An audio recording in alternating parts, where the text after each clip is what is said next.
see. The violence, the hatred committed against the Palestinians, the war crimes committed against the Palestinians is unprecedented. It's unlike in our living memory. It's something that we heard maybe Fir'aun doing, Namrud doing, but this is something that we can see right in front of our eyes happening.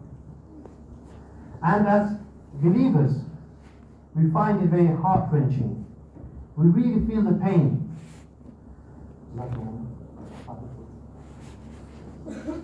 We really feel the pain. As Rasulullah sallallahu alayhi wa sallam says in a hadith of Bukhari and Muslim, the Abu Musa al-Ashari radiallahu anhu, al-mu'minu lil-mu'mini kal-bunyan. A believer to another believer is like the bricks of a building. يَشُدُّ بَعْضُهُ بَعْضًا. One part strengthens the other. So as Muslims, we are like one body, one building. In another narration, Rasulullah sallallahu alayhi wa sallam, مَثَلُ الْجَسَدِ is like one body. If one part feels pain, the entire body responds with fever and with wakefulness. They feel the pain. Now, today I want to talk to you about the history of Palestine and the virtue, the sanctity of Masjid al-Aqsa. I can see some students are talking. Okay, if you carry on talking, I will tell you to stand up and you can come to the front. Okay, you won't be nice. So I want you to pay attention, boys.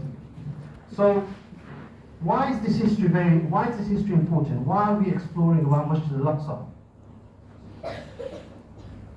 Now, it's very important to study history at times. Every different field requires some sort of attention. Sometimes you need to study history. Allah talks about history in the Quran.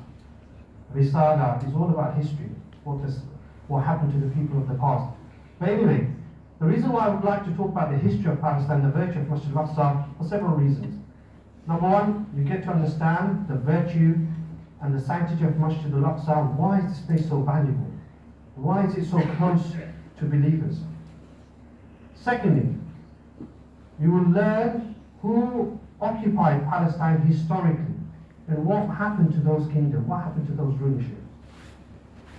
You will also be able to understand who the Banu Israels were, popularly known as the Jews.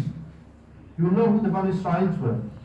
They were the children of Yaqub alayhi salatu wasalam. We will know how they behaved towards the prophets, and we will also be able to take lessons. Allah subhanahu wa ta'ala mentions Banu Israel, Ya Bani Israel. Those who are doing hifz will come across the verse, Ya Bani Israel, Ya Bani Israel. Allah talks about the Banu Israel. They were from the family of the prophets. Allah subhanahu wa ta'ala warns the ummah of Rasulullah sallallahu alayhi wa sallam, although you may be from the family of the prophets, but if you defy, go against the teachings and violate the orders of Allah subhanahu wa ta'ala, you could be the lowest, to the point Allah subhanahu wa ta'ala mentions that humiliation can be stamped on them. So Allah warns us not to be people who disobey Allah subhanahu wa ta'ala. And then finally, we also get to understand that the conflict and the escalation that we saw on October the 7th, when you look in any social media news, you only hear Palestinians being killed. And the escalation that we saw on October the 7th, we must realize it cannot be understood in an isolated manner. There's a whole history behind it. As Maulana mentioned, 75 years plus. You can count all the way from 1917. There have been butchered, murdered, oppressed, houses being taken away, families, kids being abducted. They went through so much aggression, occupation, illegal occupation, oppression, tyranny, murder. We cannot forget about all of that. So this is why it's very important. So now, I want to explore Masjid al-Aqsa and the history of Palestine into three sections. First, from the time of Adam alayhi salatu wasalam till the time of Rasulullah sallallahu alayhi wa sallam, and then from Rasulullah sallallahu alayhi wa sallam in 1917, and then 1917 till current now. So in three sections, so that you get a bit of a bird's eye view of what's really happening. Now, Masjid al-Aqsa is very meritorious. Is very valuable in the sight of Allah subhanahu wa ta'ala, in the sight of believers. And there's a hadith of Bukhari of the third Abu Dharr radiallahu anhu. Abu Dharr radiallahu anhu asked Rasulullah sallallahu alayhi wa sallam once, Ya Rasulullah, ayyu masjidin wudi'a fil ardi awwal? Which masjid was established in this world first? Rasulullah sallallahu alaihi wasallam says, Masjid al-Haram. The first masjid that was established was Masjid al-Haram. And this was initially built by Adam alayhi salatu wasalam. As Allah subhanahu wa ta'ala says, Inna awwala bayti wudi'a lin-nasi lalladhi bi Bakkah mubarakan. Allah subhanahu wa ta'ala established Masjid al-Haram first. Adam alayhi salam built Masjid al-Haram. Then Abu Dharr radiallahu anhu asked, Ya Rasulullah, thumma ayyu? Then which masjid was built next? He said, Rasulullah sallallahu alaihi wasallam said, Masjid al-Aqsa. Masjid al-Aqsa was the second place that was built on this earth. And the Muhaddithin say it was built by Adam alayhi salatu wasalam along with his son Sheeth alayhi salatu wasalam. Then Abu Dharr radiallahu anhu asked a further question. He says, Kam kana baynahuma? From the time of Adam alayhi salam, from Masjid al-Haram, from the building of Masjid al-Haram and the building of Masjid al-Aqsa, what was the time span? What's the duration between those two? Rasulullah sallallahu alaihi wasallam said, 40 sana, 40 years. So the span and the space was only 40 years in difference. Then Rasulullah sallallahu alaihi wasallam says, ثم أينما أدركتك الصلاة فصل فإن الفضل فيه. Then, apart from these, when it's time for salah, pray your salah in a masjid. Indeed, any masjid holds blessings. Although these two masjid hold the highest blessings. So what is Masjid al-Aqsa? Now, if you see a picture of Masjid al-Aqsa, Masjid al-Aqsa is the rectangular shape. It's a compound, okay? Approximately comprising of about 144,000 square feet. In that compound, you find the Qibli Masjid and the Dome of the Rock. So the compound is Masjid al-Aqsa. This was established by Adam alayhi salatu wasalam. The confines was initially established by Adam alayhi salatu wasalam. So anyone who prays there will receive those virtues of praying in Masjid al-Aqsa. So the first person to reside in Masjid al-Aqsa was who? Adam alayhi salatu wasalam and his children. So it's very meritorious, very virtuous. Now when we explore historical books, when we make historical analysis of the history of Masjid al-Aqsa of Palestine, most of the history that we find that's documented is from 3000 BC.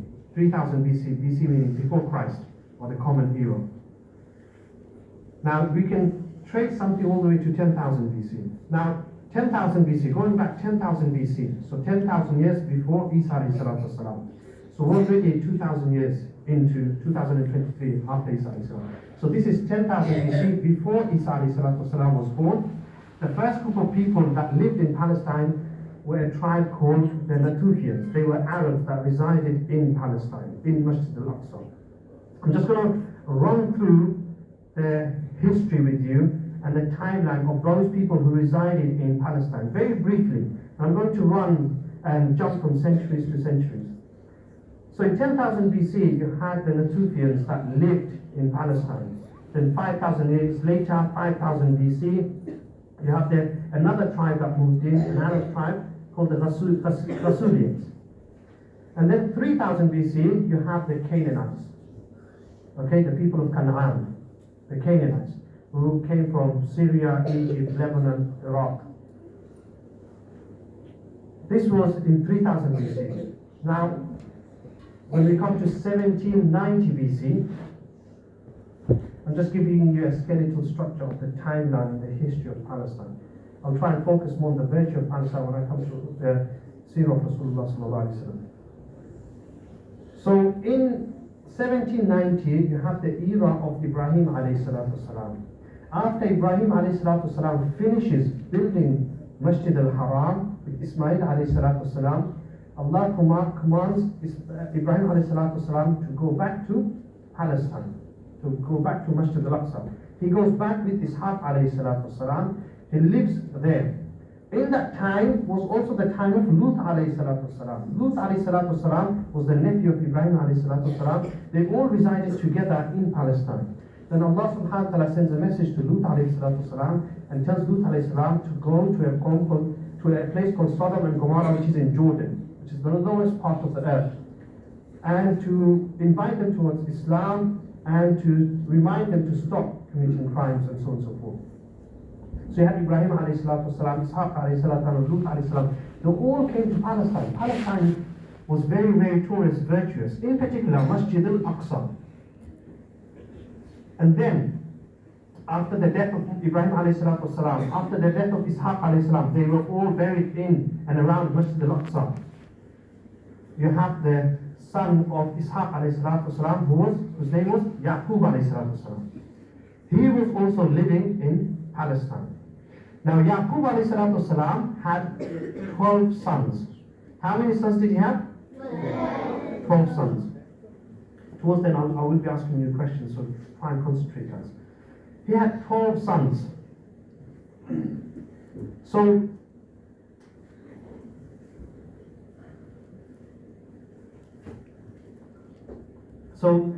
Yaqub alayhi salatu wasalam, listen to this very carefully. Yaqub alayhi salatu wasalam has another name. His name is Israel. Israel. Okay, I want to make a distinction here. When we say Israel, historically we're talking about Yaqub alayhi salatu wasalam. Israel now is a state. When people say bad things about Israel, they're talking about the state of Israel, not Yaqub alayhi salam. So Yaqub alayhi salam, we cannot curse Yaqub alayhi salam or his name. Yaqub alayhi salam himself. Yaqub alayhi salatu salam, his other name was Israel, which means Abdullah. It's a Hebrew name. Israel. He had 12 sons. Now those 12 sons of Yaqub alayhi salatu salam were recognized as Banu Israel. Banu Israel, remember. So Banu Israel were the children of the prophets, Now I want you to think about it like this. You have Ibrahim alayhi salatu salam at the top. He has 2 sons, Ishaq alayhi salatu salam and Ismail alayhi salatu salam. From the branch of Ishaq alayhi salatu salam, you have all the prophets, all the remaining prophets that came. They came from the branch of Ishaq alayhi salatu salam, including Yaqub alayhi salam and his 12 sons from that branch. From the branch of Ismail alayhi salatu salam, no prophets came. No prophets came until the final prophet came, Prophet sallallahu alaihi wasallam. Now I want to quickly mention something here. Yaqub alayhi salatu salam has 12 sons. Okay, they were all Palestinians. I want to mention about a Palestinian boy. There was historically a Palestinian boy. He was abducted, he was killed, he was beaten up, thrown into a well, and sold as a slave. And then the same kid eventually becomes king of Egypt. This is Yusuf alayhi salam. So if Allah subhanahu wa ta'ala wants to turn things around, Allah will turn things around miraculously. So Yusuf alayhi salam was also the son of Yaqub alayhi salam. Now Yaqub alayhi salam, along with his 12 sons, resided in Palestine, lived in Palestine, worshipped Allah subhanahu wa ta'ala in Palestine. And then Yusuf alayhi salam moved to Egypt. He became a king. When there was famine in Palestine, when there was famine, drought, there was insufficient food, insufficient crops, people were struggling to survive. Yaqub alayhi salam told Yusuf alayhi salam requested his father if he could come along with all the children to Egypt.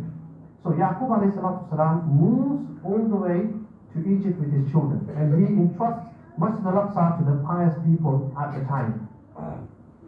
Now they have all moved where? In Egypt. Now they lived in Egypt for a couple of centuries.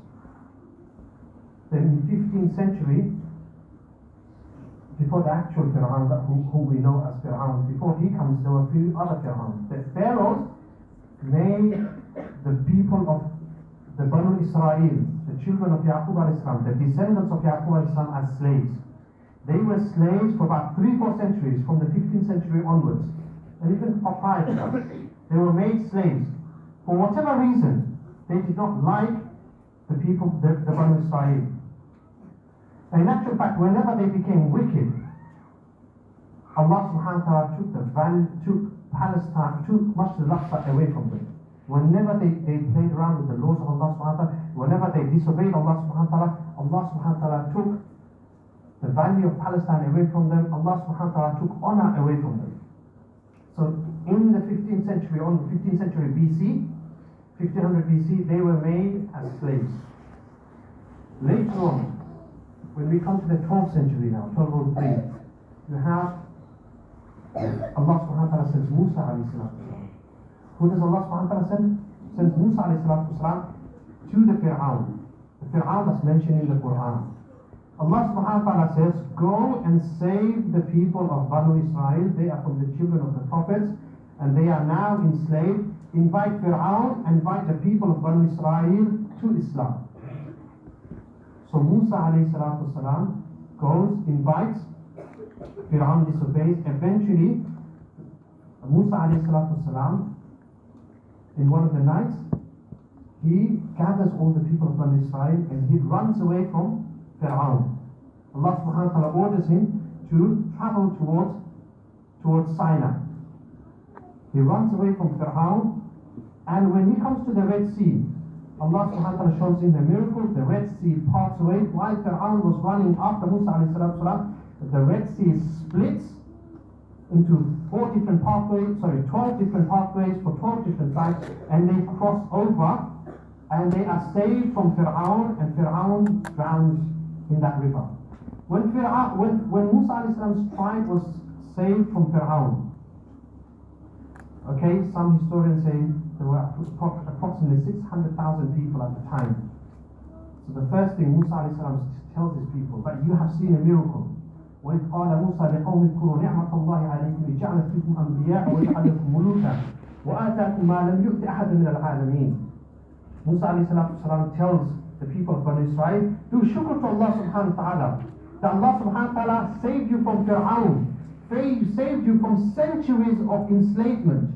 You were made into slaves, you were treated like animals, you were slaughtered, men, women and children were slaughtered by Fir'aun. And you were saved from Fir'aun, do shukr. And Allah subhanahu wa ta'ala says, Allah subhanahu wa ta'ala tells Musa alayhi salam, remind them that they are from the people of the prophets. And Allah subhanahu wa ta'ala made you kings. And Allah subhanahu wa ta'ala gave you things which He did not give to anyone else. So Musa alayhi salam reminded the people of Banu Israel. But Banu Israel, in the Quran it's mentioned, they had funny character. Allah subhanahu wa ta'ala is reminding them, look, you have seen the sea being split, you should have no doubts at all.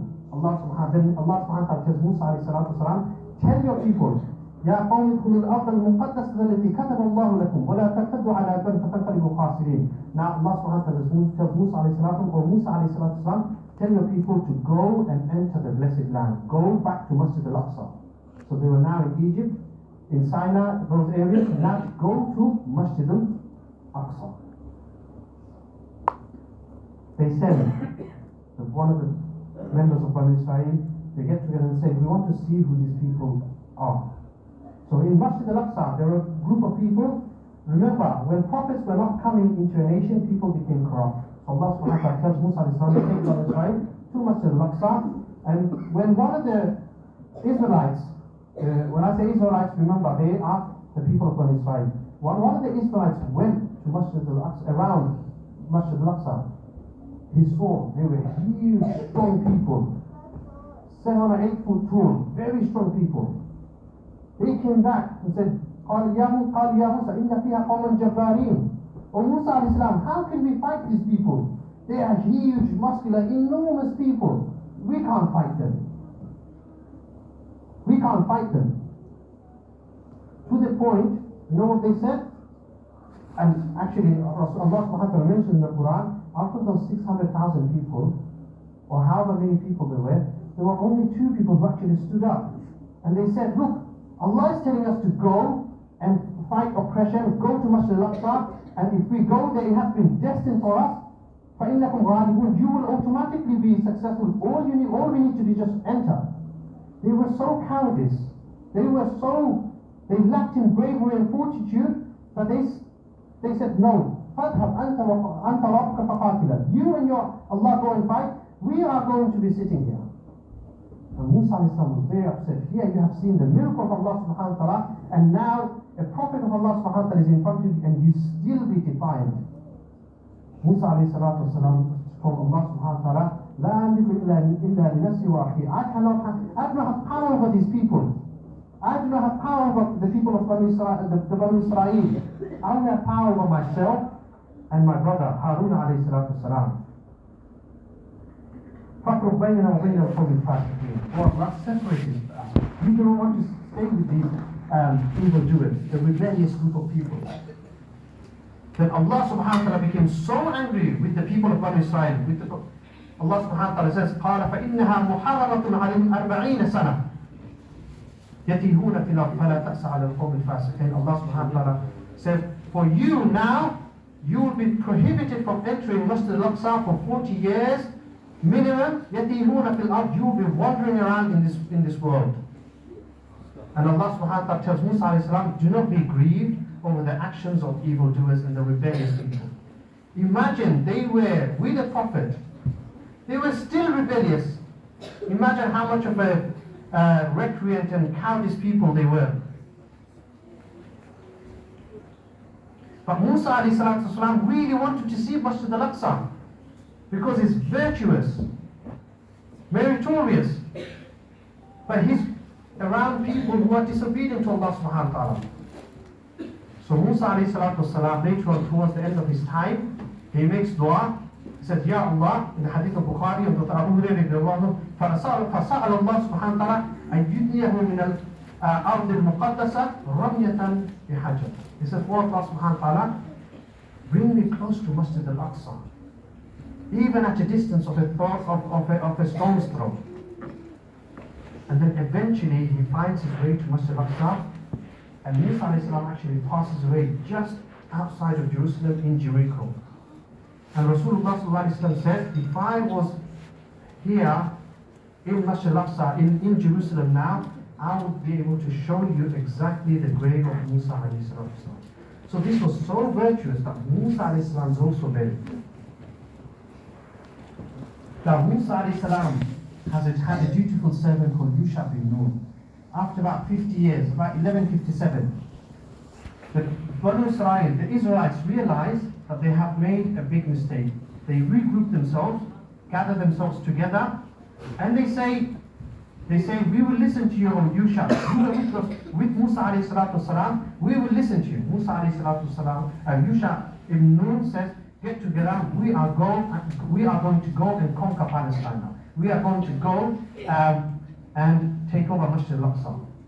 And they get together, and here in 1157, they actually take over Jerusalem. They actually fight with the Canaanites, and they take over Jerusalem.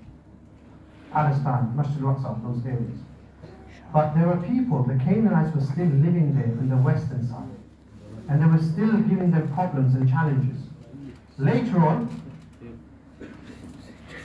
after about 100 years, the people of the Banu Israel get together and they come under King Talut, 1025 BC. They get together and they fight the Canaanites properly. And here, Dawud alayhi salam was part of the army of Talut, who destroys Goliath, Jalut. So now they take over Palestine, Masjid al-Aqsa totally. After about 2 years later, King Talut dies, and then in 1018 BC, Dawud alayhi salam becomes the king. Here, Dawud alayhi salam is revealed the Zabur. He recites the Zabur in Masjid al-Aqsa. He has his kingship in Masjid al-Aqsa. The quality of Dawud alayhi salam was such that if he was to touch metal, you see all these bodybuilders, he would be able to touch metal and move it, change shapes of metal just like plasticine, just like dough. This is the strength of Dawud alayhi salam. So Dawud alayhi salam resided in Masjid al-Aqsa. After the death of Dawud alayhi salam, you have his son Sulaiman alayhi salam, who resided again in Masjid al-Aqsa in 979 BC. Now we're coming to 979 BC. Sulaiman alayhi salatu salam ruled Masjid al-Aqsa. Ibn Abbas radiallahu anhu says Sulaiman alayhi salatu salam was the king of this world. He actually built 40 masjid. Amongst those 40 masjid, one of them was Masjid al-Aqsa.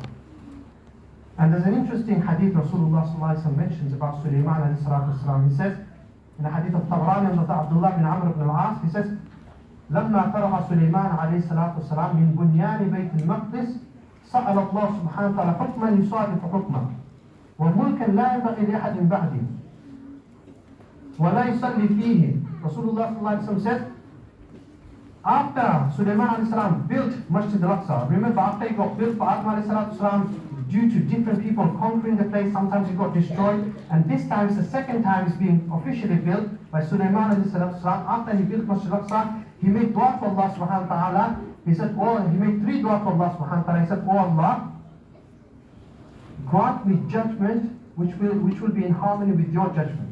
Meaning, when I make judgment as a king, oh Allah, give me the ability to judge with justice, and that's going to be in harmony with your judgment. Meaning, it's always going to be right. And then he said, oh Allah, grant me power, authority, kingship in a way that is not given to anyone. And Allah subhanahu wa ta'ala gave him that. Sulaiman alayhi salam was able to speak to the jinns. He was able to travel with the wind. He was able to speak to animals. He was able to speak to insects. He had absolute authority in this world. And he says, وَلَا يَأْتِ هَذَا الْمَسْجِدَ لَا يُرِيدُ فِيهِ إِلَّا الصَّلَاةَ فِيهِ إِلَّا خَرَجَ مِنْ خَطِيئَتِهِ كَيَوْمِ وَلَدَتْهُ أُمُّهُ. He says, and the third dua Sulaiman alayhi salatu wasalam makes, oh Allah, now the Masjid al-Aqsa has been built. Anyone who comes to Masjid al-Aqsa to pray with the sole intention of praying, oh Allah, forgive their sins and remove them from any sort of sins in a manner as though their mother has just given birth to them. SubhanAllah. Rasulullah sallallahu alaihi wasallam says, as for the first 2 du'as, 100% the dua has been accepted. I also hope and have firm a hope that the 3rd dua has also been accepted. So this is how virtuous Masjid al-Aqsa is. It's like going to Hajj. This is the amount of rewards that you get for praying in Masjid al-Aqsa. So after Sulaiman alayhi salatu wasalam, after the death of Sulaiman alayhi salatu wasalam, the 12 tribes, remember, Yaqub alayhi salatu wasalam had 12 children, and those 12 children, you have the 12 tribes. The 12 tribes now, they don't stay together, they start dividing themselves. So the 10 tribes start residing in the north of Palestine, and the other 2 tribes start residing in the south. Then around 722 BC, you have the Assyrians that come from Iraq. They realize that these group of people, they're fragmented. And here, Muslim historians write, again, the Banu Israel became wicked. Whenever Banu Israel disobeyed Allah subhanahu wa ta'ala, started playing around with the laws of Allah subhanahu wa ta'ala, Allah subhanahu wa ta'ala took the privilege of Masjid al-Aqsa away from them. So here, the Assyrians come to the north side of it and destroy the 10 tribes. To the point they put them on exile. And historians say that we do not know what happened to these 10 tribes. And in the south, they had the 2 tribes still living.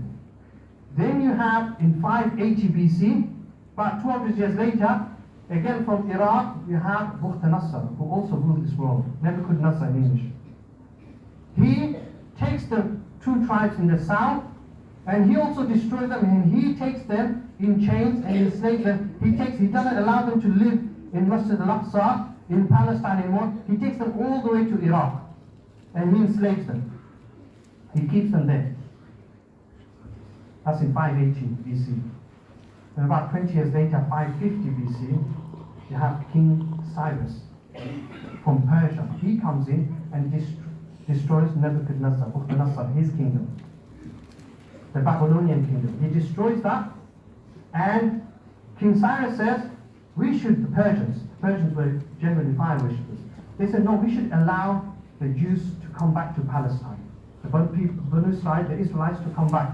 So they allow now, for all the way from Iraq, they say, you can come back to Palestine. And then after King Cyrus passes away, we have King Darius in 538 BC. He says, no, I will financially help you to rebuild Masjid al-Aqsa. And here they start rebuilding Masjid al-Aqsa.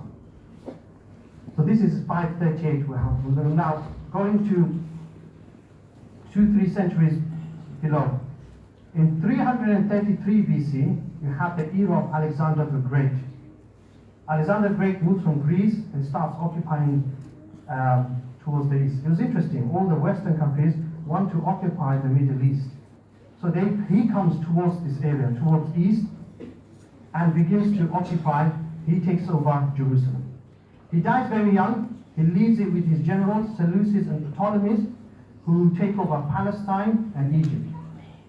And then you have the era, the Roman Empire slowly begins to rise in 264 BC. 264 BC, the Romans begin to take over Egypt, Tunisia, Morocco, those areas, but they haven't taken Palestine yet. Palestine is still ruled by the Seleucids.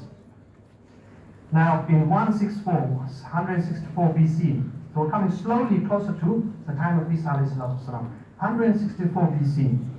In 164 BC, the Jews regroup themselves and they fight the Seleucids who were part of the Alexandrian Empire, and they destroy them and they recapture Jerusalem and they start residing in Palestine once again in 164 BC.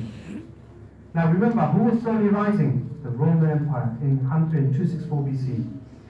Now when the Israelites actually take over Palestine this time, they weren't united. They weren't united. They begin to fight amongst themselves. The Romans take advantage. They're not united. In 63 BC, they get together and say, let's capture Jerusalem. The 12 tribes are not together. Sorry, this time they're not 12 tribes anymore. These tribes are not together. Let's take over. And they go and take over Jerusalem.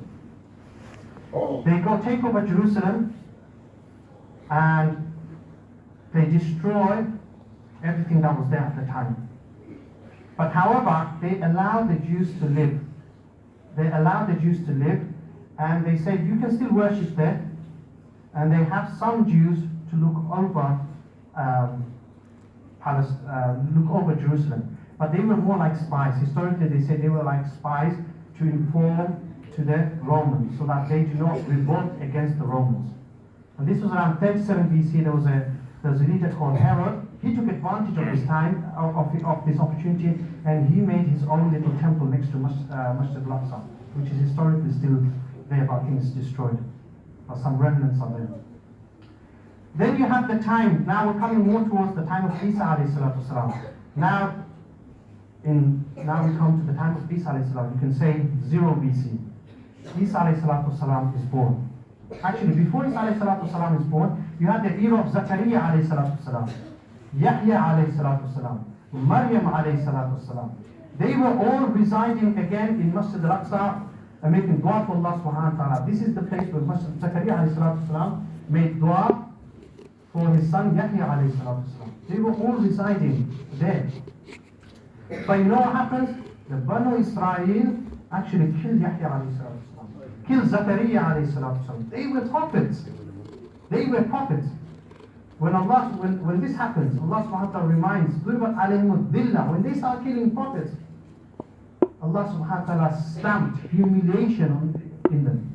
إِلَّا بِحَبْلٍ مِّنَ اللَّهِ وَحَبْلٍ مِّنَ النَّاسِ. Allah subhanahu wa ta'ala says, except those who will still be dutiful to Allah subhanahu wa ta'ala and make agreements with the Muslims, apart from them, the rest of the people, humiliation has been stamped in them. وَبَعْضُ بِغَضَبٍ مِّنَ اللَّهِ وَضُرِّبَتْ عَلَيْهِمُ الْمَسْكَنَةُ. Allah subhanahu wa ta'ala, wherever they go, Allah's wrath is with them. Allah's wrath is with them, and Allah again says, first is humiliation, Allah subhanahu wa ta'ala put misery in them. You think they're happy? They are walking around in misery. Why? Allah subhanahu wa ta'ala mentioned, because they were killing prophets.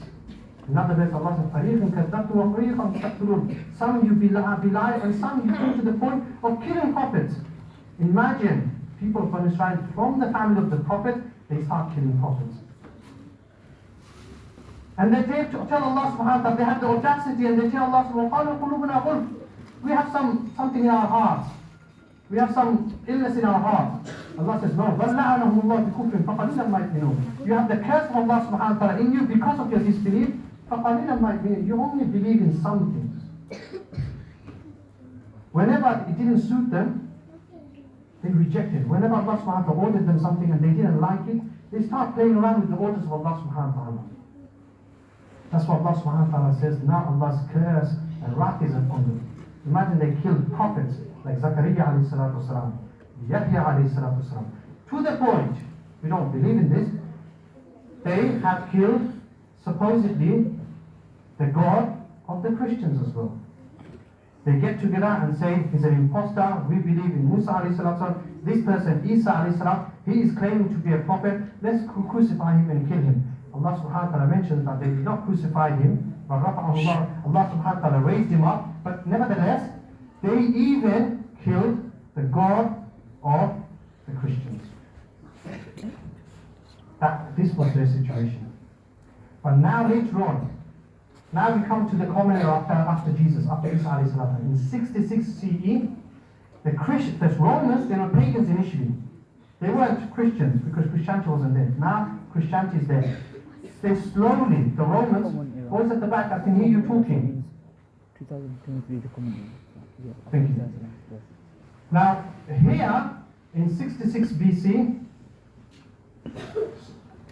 they start becoming Christians. The Romans start becoming Christians, accept Christianity.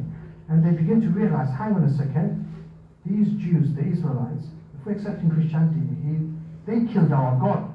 They slowly start having resentment, hatred, animosity towards the Jews now. So now, in 66 BC at that time, the Jews actually got together and they had the audacity and the nerve to revolt against the Romans, and they were powerful, but they still thought, let's take a chance. They revolted against them. The Romans become so angry with them, they start killing them, destroying Masjid al-Aqsa. This time they destroy Masjid al-Aqsa and level it to the ground, and Herod, who was one of their generals, they even destroy his temple as well. And they now ban the Jews from Masjid al-Aqsa. And then you have in around 322, you have the era of Constantine. Constantine, again, he was a pagan. He becomes a Christian, and the Roman Empire makes a ruling that no Jews will be allowed to enter Jerusalem at all. We cannot have them living here. We do not like them. We do not trust them. And this was the law of Constantine. Wherever you find the Jews, you can kill them.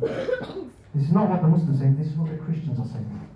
And you will come to realize when I explore it that we, as Muslims, historically, we allowed the Jews actually to live in Palestine, live in Masjid al-Aqsa, live around the Muslims, because we stick for justice. Anyway, in 322, Constantine makes an official order that no one can live here. And now, 322, 300 years later, you have the era of Rasulullah sallallahu alaihi wasallam. Rasulullah sallallahu alaihi wasallam. So this is the time of Rasulullah sallallahu alaihi wasallam. So this was the first part, from Adam alayhi salatu wasalam to the time of Rasulullah sallallahu alaihi wasallam. Now I want to explore from Rasulullah sallallahu alaihi wasallam all the way to 1917. Rasulullah sallallahu alaihi wasallam is born. Now here I've mentioned a lot of things. Rasulullah sallallahu alaihi wasallam, before he's actually born, his mother sees a light going from all the way from Makkah all the way to Busra. He said Busra is a place in Sham. This entire place was lit up. And Busra is in Sham in Syria. Busra was one of the first places that Muslims actually conquered after the death of Rasulullah in the time of Abu Bakr radiallahu anhu. Abu Bakr radiallahu anhu, when he saw this, he remembers the birth of Rasulullah and he cried. And I'll talk about Sham in a moment. So Rasulullah is born in 570. He receives prophethood in 610 CE, 610. He becomes a prophet. Now for the Muslims, when he becomes a prophet, he was praying. Which direction do you think he was praying? Allah orders Rasulullah to pray towards Masjid al-Aqsa. Masjid al-Aqsa. Imagine the virtue of Masjid al-Aqsa. He is praying towards Masjid al-Aqsa. But when he was praying towards Masjid al-Aqsa, he knew the virtue of Masjid al-Haram as well. He found it very uneasy to face towards Masjid al-Aqsa and to have his back towards the Kaaba. So he would stand in a way where the Kaaba would be in front. So if the Kaaba was here, he would stand in a way where the Kaaba is in front and he's facing towards Masjid al-Aqsa. This is how he prayed. Rasulullah prayed like this. Now, the reason why another reason why Masjid al-Aqsa is meritorious is because of the journey of Rasulullah, which I'm going to mention now. Rasulullah sallallahu alayhi wa sallam says in a hadith of Tabarani of the Prophet Amr ibn al-As radiallahu anhu, he says, the night when Mi'raj took place, رَأَيْتُ لَيْلَةَ أُسْرِيَ بِي عَمُودًا أَبْيَضًا. On that night, the night where Prophet is going to be taken on this physical and spiritual journey, he says, I had a dream. Rasulullah had a dream that he saw a white, beautiful white pillar. كأنه لؤلؤ. It was like a pearl. تحمله الملائكة. The angels were carrying it. Rasulullah says to ask the angels in the dream, فَمَاذَا تَحْمِلُونَ? What are you carrying? He says, عَمُودَ الْإِسْلام. This is the pillar of Islam, meaning the Quran. And Rasulullah says, وَبَيْنَ أَنَا نَائِمٌ. Once I was sleeping in that same dream, إِذْ رَأَيْتُ الْكِتَابَ اُعْتُلِسَ مِنْ تَحْتِ وِسَادَتِهِ. I saw this pillar of book, Amud al-Kitab, the pillar of book, meaning the Quran, was taken out from underneath my pillow. So while I was sleeping in the dream, he seen that book, the Quran was taken out from underneath the pillar of Rasulullah sallallahu alaihi wasallam. And Rasulullah sallallahu alaihi wasallam became perturbed, anxious, he became scared. He says, فَظَنَنْتُ أَنَّ اللَّهَ سُبْحَانَهُ وَتَعَالَى قَدْ تَخَلَّى أَهْلَ الْأَرْضِ. He thought Allah subhanahu wa ta'ala abandoned the people from the Quran, that the people have become so disobedient that Allah subhanahu wa ta'ala is no longer going to give them Quran. فَأَتْبَعْتُ بَصَرِي. He says, I followed where this Quran was being taken to. فَإِذَا هُوَ نُورٌ بَيْنَ يَدَيَّ. He says, the entire area was filled with nur, wherever this Quran was going. حَتَّى وُضِعَ فِي الشَّامِ. He says, and eventually this Quran was placed in Sham. Now what is Sham? According to the way Rasulullah ﷺ described Sham and the way Sham was at the time of Rasulullah ﷺ, it is modern day Palestine, Jordan, Lebanon and Syria. Then Rasulullah ﷺ says in another narration from Dr. Abdullah ibn Hawala, he says, فَإِذَا وَقَعَتِ الْفِتْنَةِ الْأَمْنُ بِالشَّامِ. When there is fitna, peace will be in Sham, or فِي رِوَاءٍ فَالْإِيمَانُ بِالشَّامِ. That Iman will be in Sham. And these are the people of Palestine, Allah subhanahu wa ta'ala, Rasulullah is talking about. So this was happening the day Mi'raj is going to take place. Now, we come to the actual incident of Mi'raj. He says, once, in a hadith of Bukhari, Anas radiallahu anhu, he says, once I was sleeping, Rasulullah was sleeping. جَاءَ ثَلَاثَةُ نَفَرٍ. Three people came to Rasulullah sallallahu alayhi wa sallam.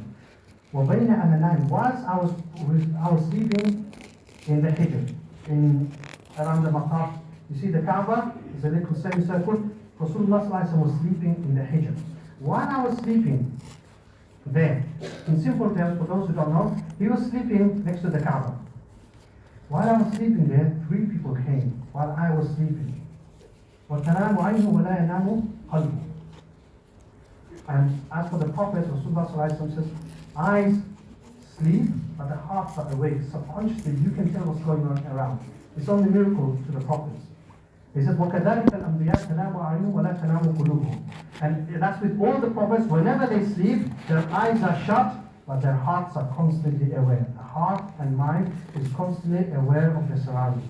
He says, three people came while I was in that situation. فَلَمْ يُكَلِّمُوهُ. They did not speak to me, and they took me. فَوَضَعُوهُ عِنْدَ بِئْرِ زَمْزَمْ. They took me and placed me towards the Zamzam well. هِيَ فَتَوَلَّاهُ مِنْهُمْ جِبْرِيلَ عَلَيْهِ الصَّلَاةُ وَالسَّلَامُ.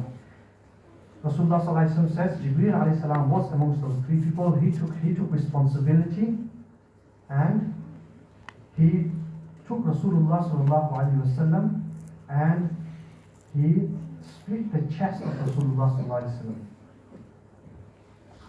wasallam. And he says, he split the chest of Rasulullah from the throat all the way to the abdomen, and he took everything out from there. And Jibreel alayhi salatu wasalam himself, فَغَسَلَهُ بِيَدِهِ مِنْ مَاءِ زَمْزَمْ. Jibreel alayhi salatu wasalam washes the limbs and everything inside Rasulullah sallallahu alaihi wasallam with Zamzam, cleansing Rasulullah sallallahu alaihi wasallam spiritually and physically from all ends. preparing Rasulullah sallallahu alaihi wasallam for this night journey, the Mi'raj journey. Inside was thoroughly cleansed. You know when we say, if you do something bad, a black dot is formed in the heart, this was nothing. This was in existence in the body of Rasulullah sallallahu alaihi wasallam. He was thoroughly cleansed.